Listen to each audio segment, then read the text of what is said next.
Hello everyone, this is Boricua Banks and welcome back to Let's Play the Great Ace Attorney Chronicles. We are continuing on in the fourth case of the game, The Adventure of the Clouded Kokoro.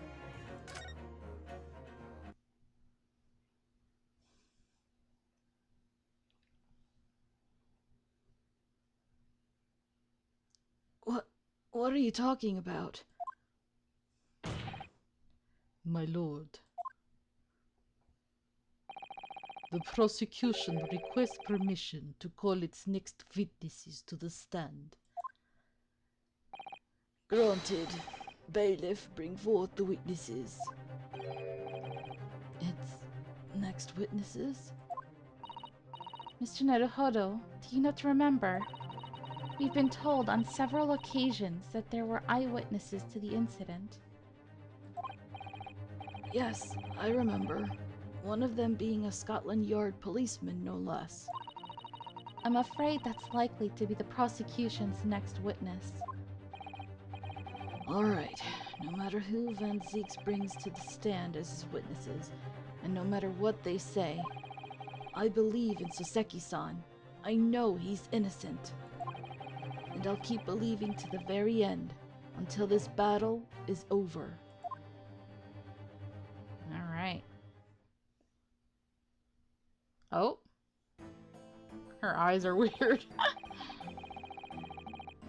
Witnesses, please state your names and occupations for the court.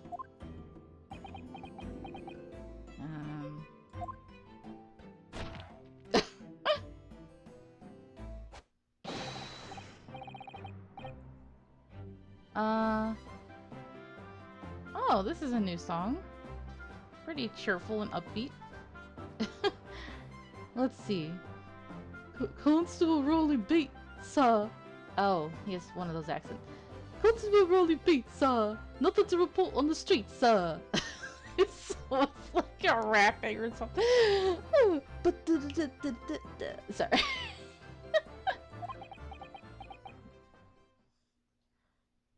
Like Rolly Beat, yeah, I get it. And I'm Mrs. Beat. Patricia's my name. I'm proud to say I'm this young town hero's wife.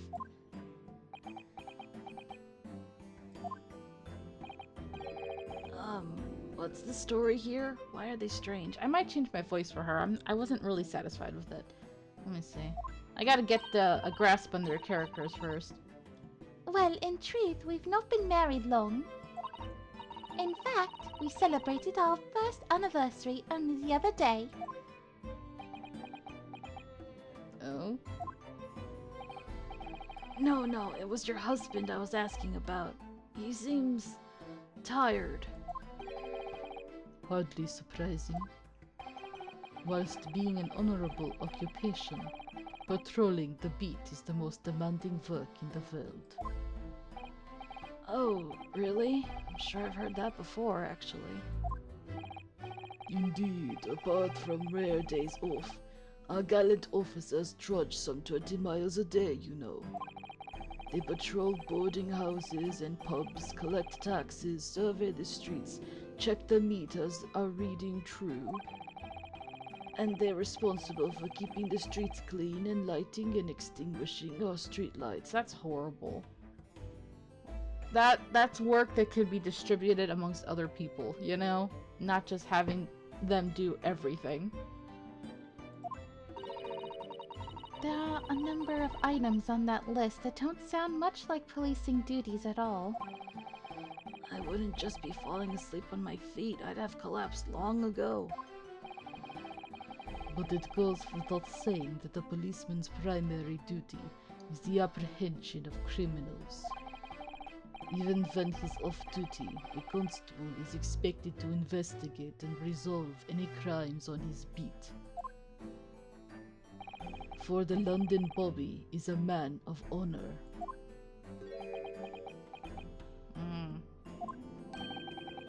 And a man of slumber. On the day in question, this man and his wife were walking down Briar Road in the opposite direction. and they witnessed the incident as it occurred. Is that not correct, Mr. and Mrs. Beat? That's right, sir. Isn't it, Rolly?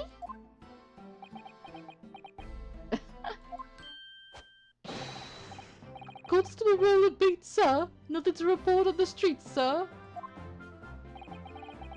What a great witness he's going to be. Very good. I'd like to hear your formal testimonies now, please.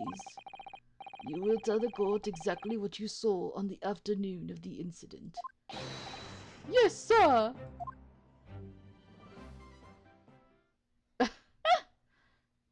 Gosh, how does he even have a life, you know, to be with her and do anything other than work? It looks so weird to see him chewing on the straps of his helmet. What the witnesses saw. It was our wedding anniversary, and Rolly was taking me out for a meal. There was no time to change after work. Anyway, two silhouettes appeared out of the fog on the pavement in front of us. All of a sudden, one of them just collapsed on the floor. Then the other scattered something before running off. We ran straight over, of course, and then went for help at a nearby police box. It was definitely that Japanese man in the dock. Rolly and I both saw him as clear as day. It's so weird because they made it sound like there was nobody else around, but then these people are suddenly there, except they're not super close, but they're close enough to see everything in detail. I don't know, it's just weird. Well, this is extremely compelling testimony, I must say. Oh dear. This policeman and his wife are claiming to have positively identified Mr. Natsume at the scene. If their testimony is true, the alternative course of events that you established in the summation examination will be quashed. It's death knell, in fact. Because that alternative was never viable in the first place. What an unfortunate bechancing. That's a new one. Bechancing. And on your wedding anniversary, too. Oh, I know. But I still managed to go out for the evening with my man. I thank the Lord for that. Gosh, the life of a London Bobby sure sounds very hard indeed. Indeed. However, this cross-examination will be over in minutes. You may well have time to rest this afternoon. What do you mean by that? My learned friend, the witnesses saw the face of the man fleeing the scene. They are testifying under oath that it was without doubt the accused, Mr. Soseki Natsume. Oh boy. And one of these witnesses is a policeman, no less. So you appreciate the gravity of the situation, I'm sure. Oh boy. Except that the man's so tired his wife has to do all the talking. Enough preamble. Counsel for the defense. Commence the cross-examination, please. Yes, my lord. Okay. I'm gonna do a lot of pressing here. It was our wedding anniversary and Rolly was taking me out for a meal. There was no time to change after work. Hold it! No time to change after work, you say? Are you also a member of the police, Mrs. Beat? Oh no, sadly not. It's a job for strapping young men only. Women, children, and the elderly can't even apply. Well, I think you can probably see why children and the elderly can't do the job, can't you? I think Rolly looks ever so handsome in his uniform. It suits you down the ground, doesn't it, darling?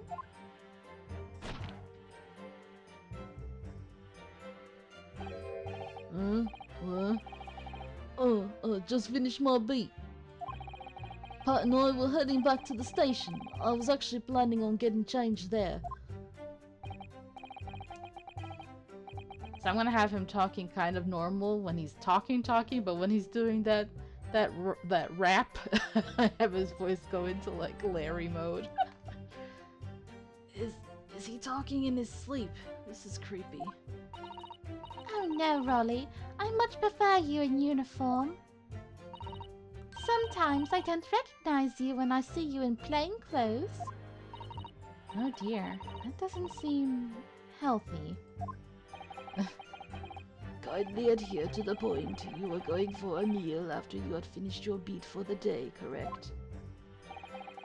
That's right, sir, yes. Although I was fit to drop, to be honest, after spending the whole day on my feet.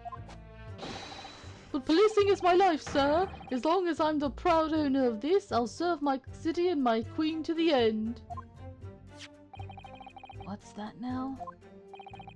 My warrant card, sir. Proof that I'm a London copper. It has the noble founding principles of the force written on it as a reminder to all us policemen of our sworn duty. To patrol the streets of London town and uphold the peace of the common man. Sir! And for such a noble cause, I cover 20 miles every single day without fail and without a grumble. Because I know that the plodding of my boots is all Londoners need to hear to feel safe and secure.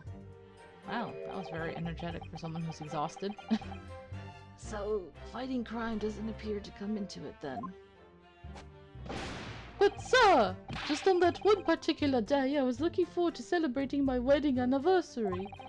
Mrs. Beat puts up with a lot being married to a bobby like me. I wanted to show my dear wife how much I care. Oh my, look at their eyes are twinkling.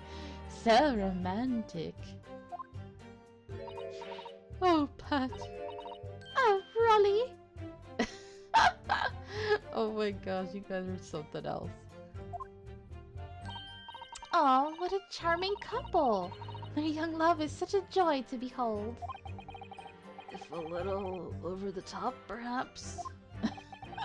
Yeah, just a bit. And then, kindly describe what happened next.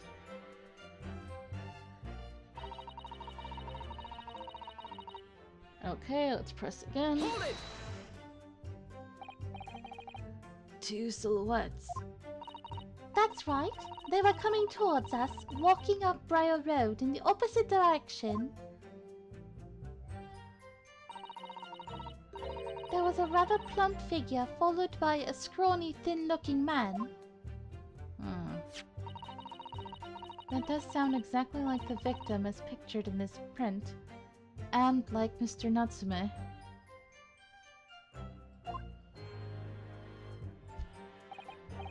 Yes, unfortunately, it does. And you're certain that at that time there was nobody else nearby? Oh yes, quite certain. It was dark, but there are streetlights on Briar Road, you see. There was nobody else around at all. Isn't that right, my darling?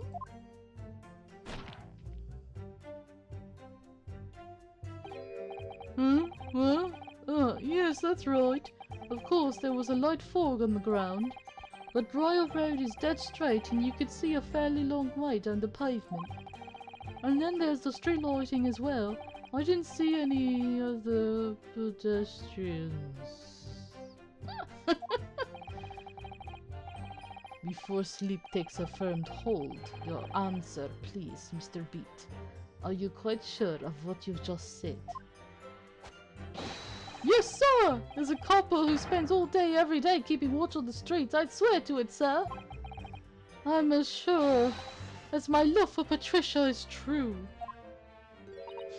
Oh, Pat. Oh, Rolly. Okay. They're still maintaining there was no one else around other than the victim and the attacker. It's starting to seem like that must be how it really happened. It's beginning to seem like there's nowhere to run. Well, that didn't stop Mr. Natsume, did it? He fled the scene all too convincingly. Thank you. I believe we have a reasonably clear idea of the situation just before the incident now. What happened in the crucial moments that followed? Okay, one of them just collapsed and the other scattered. Okay, this one. Huh? Scattered something? What do you mean by that? Oh, well, I couldn't quite make out what it was at the time. But then when we got closer, we realized what it was. Didn't we, darling?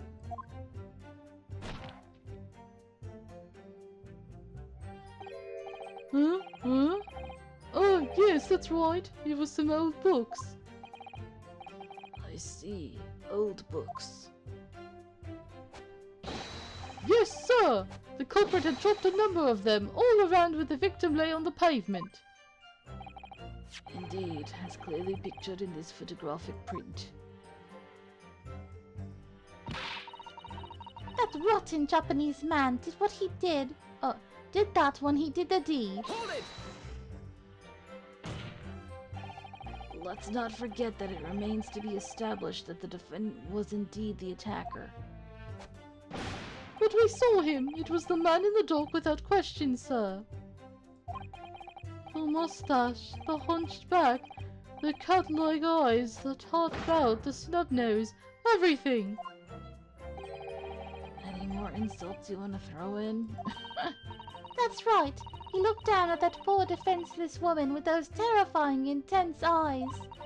And then suddenly threw his books onto the pavement and ran away. I see. This is tough. They seem as though they're telling the truth here. May I remind the court that this unambiguous testimony comes from a policeman and his wife. Now please, continue. Yes, sir!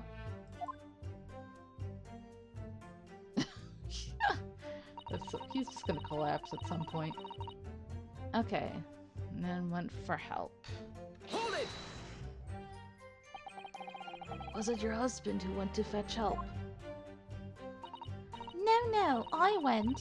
I may not be a police officer myself, but I am the proud wife of one after all. Isn't that right, my darling?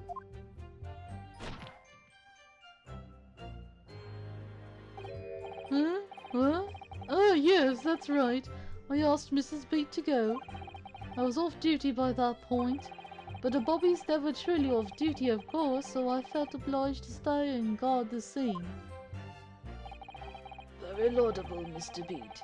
Preserving the scene of a crime is a task of considerable importance. That's why I sent Patricia, you see. I told her where to find the right police box. Forgive my ignorance, but what do you mean exactly by the right police box? Depends on the crime's location, you see, as to who deals with it. Where the woman was stabbed wasn't actually on my beat. So I told Patricia the way to the police box for the beat the incident fell under so she could go and report it. I ran there as quickly as I could and asked for help from the Bobby on duty. There's nothing more potent than a young couple in love working together, you know. And thanks to your swift response, the case was quickly resolved. The actions of two model citizens. Oh, please, you're making us blush. Isn't he, darling? Ah, poor guy. Yes, sir! What Patricia said, sir! Gosh, he kind of reminds me of Meekins just a little bit. Let's move on, shall we?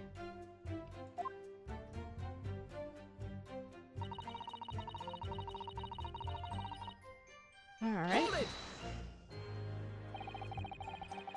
But surely you wouldn't have been able to see his face by the light of the gas street lamps, would you? Oh, she looks angry. We absolutely could. Us Londoners have exceptional eyesight, I'll have you know. Oh, you're strangling the poor man. Alright. The light from the street lamps was more than enough. And my husband already told you that the fog was only light, didn't he? Yes, and what of the fog? We are famous for it across the globe, I believe. But it's an absolute menace to those of us who have to live with it, of course. Oh, it is, it is! When it's thick, you can't even see the hand at the end of your own arm. Yes, alright, I take your point. Now could you stop shaking your poor husband about? The constant fog makes our eyes very sharp, you see? That's why we can tell you for sure and certain that it was that little Japanese man we saw. Can't we, darling?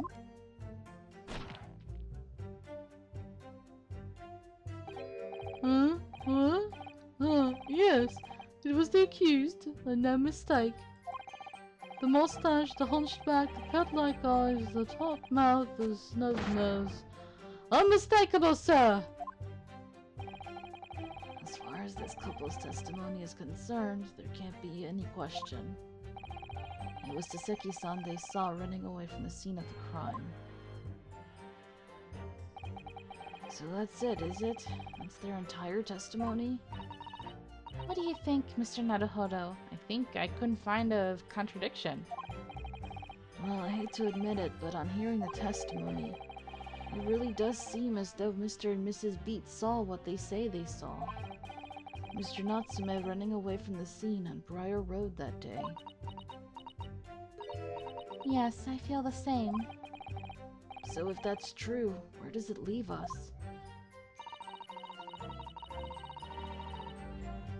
The members of the jury are sure to call for a guilty verdict after this testimony. Oh no, then what do we do? If Kazuma-sama were here... What are you trying to say? Why'd you have to bring him up?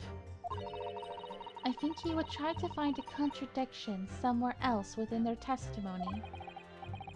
What do you mean, somewhere else? Their statement about seeing Mr. Natsume is unequivocal. Calling that into question won't help.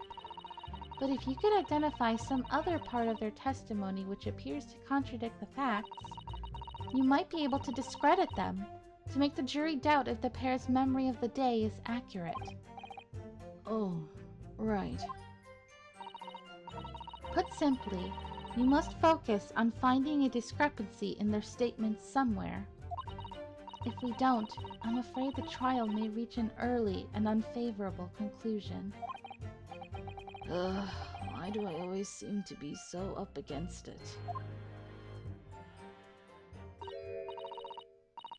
Mr. Lawyer, sir, can I ask you something? Oh, yes, of course. What is it? Well, you keep asking us all these questions about everything we've told you, so... It seems like you don't believe our testimony. Is that right? Is it? Well, out with it. That's kind of cute, hiding behind your poor husband who's practically unconscious. What? No. Oh no, it's really not that at all. My husband's a policeman, remember? And I know what I saw. I remember every last detail. Everything. Like... Oh, I know. What about the books the man dropped? I could tell you the names of every single one I could. Every single one. That's useful. And you dare to question how reliable my testimony is? That will do, Mrs. Beat. No, it won't do at all. That Japanese lawyer has no idea what I'm capable of. Even if I decide to forgive him for insulting us, don't think for a minute that Rolly will. I really didn't mean to cause offense. Please put your husband's fist down. Perhaps you would like the opportunity to supplement your testimony, Mrs. Beat. Please don't threaten all of us. Look at his little toupee falling off. Might that appease you?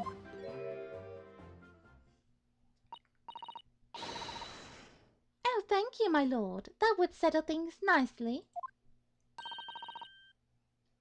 Wouldn't it, darling? This poor man. I could even tell you the names of the 4 books he dropped at the scene. Wait a minute. 4 books? Wasn't it 3?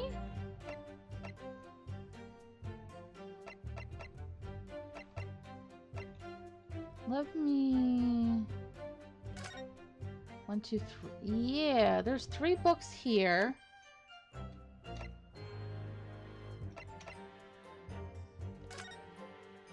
And there's 3 books there. Huh. Let's press before I present on that. Hold it! Yes, we know that there were books dropped at the scene of the crime, as you say. Those purchased by the accused at the nearby second-hand bookshop on the day in question. After I'd been to the police box for help, I decided to have a good look over the area for good measure. I am a proud policeman's wife, after all. I did it for Raleigh. And what was your husband doing at the time? Oh, he was lying face down in the snow, getting some well-deserved rest. He works ever so hard, you know. Ever so hard. Don't you, my darling? Interesting way of guarding the scene of the crime. Well, Mrs. Beat, seeing as you've regaled the gorge with tales of your powers of recollection, would you be so kind as to recount the titles of the books you observed at the scene? I'd be happy to. Now, are you all listening? There was The Picture of Monsieur Somebody or Other, and What's It Yearnings? Then there was, A Meal for Someone, and the last one was definitely The Thingamy's Something. You see? That's not good. Yes, I see there are 1 or 2 holes in your memory. Oh well, they were along those lines, I'm quite sure.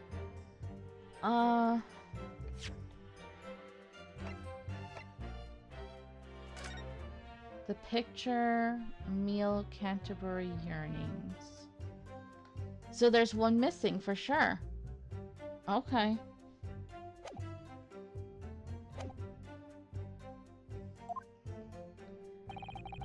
There were indeed books found at the scene with titles along those lines, as you put it. Well, what did I tell you? So I think it's very mean the way you've been implying that my testimony can't be trusted. Don't you agree, darling? Oh. Oh, sir? We went from 0 to 100. Whoa, you don't just pull out your gun? I'm surprised he even has that kind of gun. I thought they would have a different type of gun back then. It just looks so weird. Wow. Anyone who upsets my Patricia will have me to answer to. That's dangerous. Terrifying. Yes, she really is. So that's it, is it? Okay.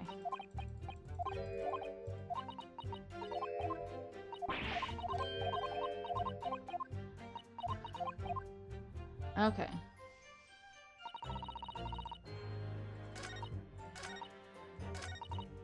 Go back to the books.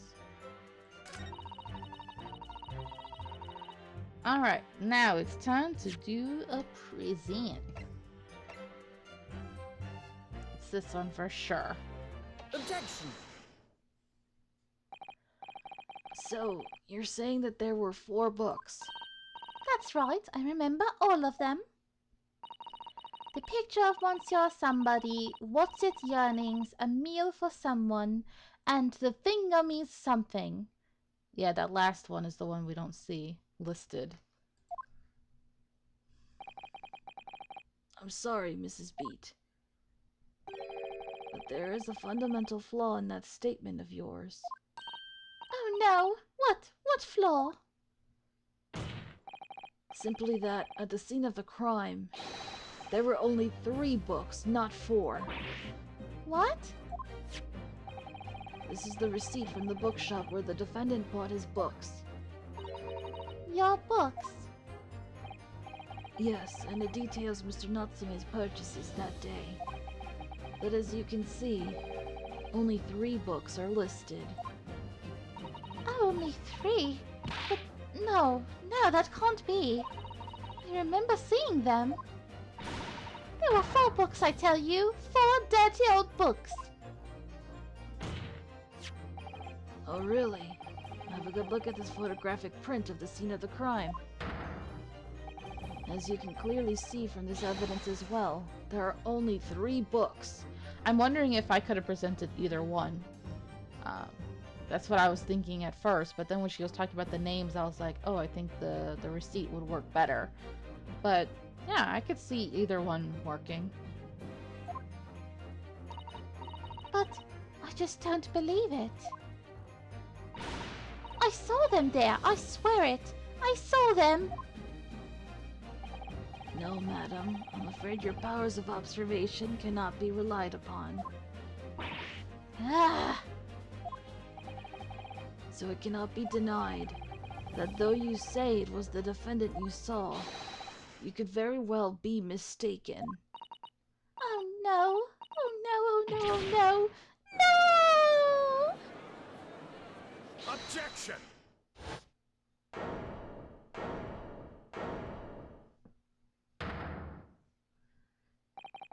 It's plainly evident that it is your powers of deduction that cannot be relied upon, my learned Nipponese friend. What? What cannot be denied is that these 2 witnesses saw the accused running from the scene. A fact that you know very well you have no hope of disproving. Ugh. So, you've striven to avert attention from that by dint of some inconsequential discrepancies. Would that be fair? He sees right through me. But your plan has somewhat recoiled against you. What are you talking about? It's quite simple. Let me explain with a toast. To the policeman's wife and her entirely accurate testimony in every respect. Oh, You see, the matter is not up for debate. At the scene on Briar Road, a total of 4 books were most definitely found. Really? Objection! But what about the photographic print? It only shows 3 books. Quite right. Only 3 can be seen in that print. That print? You mean to say... Oh, there we go. Drama. Allow me to present another, one that shows the victim's hand. Now you bring this out? Whoa, what's wrong with the book? It looks like a chunk got bitten out of it. The Lion's Pride? Wait. Hold on, didn't Mr. Garadeb say his favorite book was titled that or something? The book that during the fire he said he lost? Is that fire damage right there rather than like a bite mark? But then how did she get the book? I'm confused. I could have sworn he said that with the whole lion thing, right? Huh. I knew the Garadebs had to, like, everything we went through with them, at first it seemed like it didn't matter and it wasn't important, but now I'm like, there must be a reason? And plus, he only bought the 3 books that day, Natsume. So this 4th book had to have come from somewhere. So she had Mr. Garadeb's book. I really have to go back and rewatch that episode just to make sure I'm not totally crazy. But I really think that this was his book. Wow. Okay. Hmm. The wheels are turning in my mind. I don't believe it. It's the fourth book. As you will observe, the fourth book was hidden from view in their original print by the victim's torso. No. No! Well, shoot. Okay, come on, Naruhodo. You need to realize the name of that book. Order, order! There, you see? You see? Look at that. Look, look, look. Yes, I see. It's just like I said. Isn't it, my darling? Yes, sir. Patricia's always right, sir. Let us study the receipt for the books purchased by the accused on the day in question. Mrs. Beat, the titles once again, if you please. Oh, yes, of course. The picture of Monsieur somebody or other. The picture of Monsieur Lecoq. Lecoq. That's probably not how you say it. What's it, yearnings? Canterbury Yearnings. A meal for someone? A meal for Gaboriao. Gaboriao. I don't know. In fact, as the court has just heard, the witness remembers the book titles flawlessly, save for a few minor details. Mrs. Beat's powers of recollection can only be described as exceptional. Did you hear that, Rolly? The gentleman's paying me a compliment. Yes, sir. Flawless, sir. Patricia is flawless. But there are only 3 books on the receipt, and Mrs. Beat mentioned 4. There's nothing surprising about that. Clearly, the fourth book is that which is shown in this photographic print. I'm sorry, Counsel, but does that not seem odd? Why should the 4th book be omitted from the receipt? He's probably gonna say that that's her book that she was carrying, right? It's not odd at all, my lord. As the photograph clearly shows, the fourth book was found in the victim's clutches. In other words, it belongs to the victim. No, it doesn't. The victim was holding her own book. I wonder, what became of that 4th book? Obviously, it wasn't overlooked by the investigating officers at Scotland Yard. I have it here as evidence. Wait a minute. It doesn't look fire destroyed in this picture. I don't see a chunk taken out of it. You will submit that and the aforementioned photographic print to the court, please, Counsel. My pleasure, my lord. Okay. Huh. And the book, which we need to look at.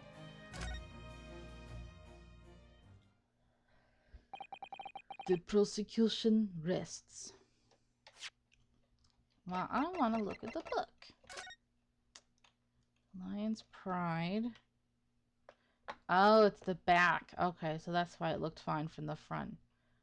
Yeah, yeah.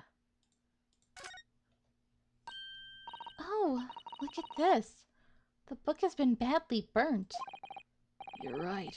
You'd never be able to read it in this state, especially not the latter pages. What a terrible waste. Judging from the scorched edges of the paper, I think the damage must have occurred very recently. A book recently damaged by fire. Why does that seem to raise a red flag with me? Yes, come on. Yes. Here we go. Is there nothing else about this that we can, like, can we not open it and see if his name is inside of it? No? Really? Can't find anything. Okay, fine. I mean, let's look at this one just to see. Nothing else about her or no footprints. Nothing else that matters, I think. Alright. Oh, I just saw the time. So, I think this is a good place to leave this episode. Thank you guys so much for watching. I hope you're enjoying this. I think next time, hopefully we'll be able to go down the path with the whole Gyarados thing. I'm really interested, and I'm still wondering, you know, how that book ended up in her hand. I don't know. This is still, like, this is one mystery that has me really, really confused, but intrigued. So I'm happy. It's pretty good. So until next time, have a nice day. Bye-bye.